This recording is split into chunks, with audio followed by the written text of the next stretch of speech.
یاد جب مجھ کو مدینے کی فضا آتی ہے، سانس لیتا ہوں تو جنت کی ہوا آتی ہے۔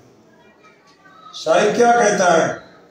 کہتے ہیں جب بھی مجھے مدینے کی فضا یاد آتی ہے تو میں جہاں بھی ہوتا ہوں، جب بھی میں سانس لیتا ہوں تو مجھے یوں لگتا ہے کہ مجھے جنت کی ہوا لگ جاتی ہے، مجھے اتنی خوشی ہوتی ہے۔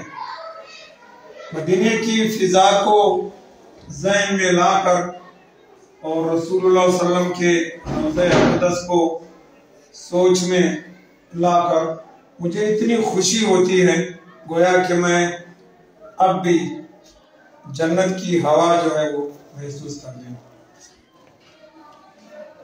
اور آگے کہتا ہے کہ کثرت جرم سے ایسا ہوں میں مجرم نادم، کثرت جرم سے ایسا ہوں میں مجرم نادم، توبہ کرتے ہوئے بھی مجھ کو حیا آتی ہے۔ کہتے ہیں میں چونکہ مجرم ہوں اور میں نے بہت سارے جرم کیے ہیں، کثرت سے میں نے جرم کیے ہیں، اور حالانکہ میں اپنے جرموں پر، اپنے جرائم پر میں پشیمان بھی ہوں، ندامت کا اظہار بھی کر رہا ہوں، لیکن پھر بھی جب میں توبہ کرتا ہوں یا توبہ کرنے کی کوشش کرتا ہوں تو کثرت جرم کی وجہ سے، چونکہ میں نے بہت زیادہ گناہیں کی ہیں، تو اللہ کے سامنے میں توبہ کرنے کے لیے جب میں اپنے آپ کو پیش کرتا ہوں تو مجھے حیا آتی ہے، اور یہ سمجھتا ہوں کہ میں نے اتنے جرم کیے کیوں، جبکہ اللہ نے مجھے جرم کرنے سے روکا ہے۔ اللہ نے قرآن کے ذریعے، حدیث کے ذریعے، رسول اللہ صلی اللہ علیہ وسلم کے اقوال کے ذریعے اور اچھے اور دیندار لوگوں کی نصیحتوں کے ذریعے اللہ نے مجھے روکا ہے جرم سے۔ میں نے اتنے جرم کیوں کیے، اس لیے مجھے حیا ہے۔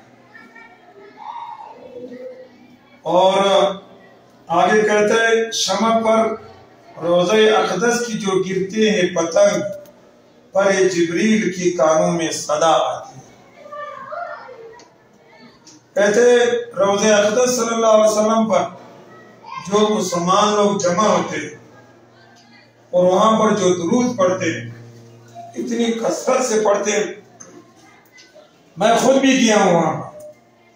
میں جب 2019 میں حج پر گیا تو جب ہم لوگ مدینہ منورہ گئے، وہاں پر حاجی لوگ جو ہے یا عمرہ کرنے والے لوگ جو ہے وہ 8 دن کے لیے جاتے، 40 نمازیں وہاں پڑھتے ہیں۔ جب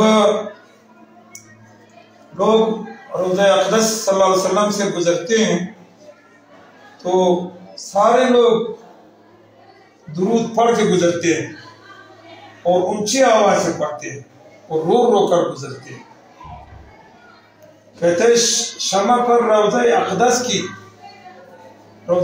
کی شمع پر جو پتنگ گرتے ہیں اور اونچی آوازوں سے جب وہ درود پڑھتے ہیں تو وہ درود جبرائیل کے کام، وہ آواز، صدا کہتے ہیں آواز کو، ایک صدا ہے سین سے، وہ اس کی معنی ہے ہمیشہ، اور ایک صدا ہے سواز سے، اس کی کیا معنی ہے؟ آواز۔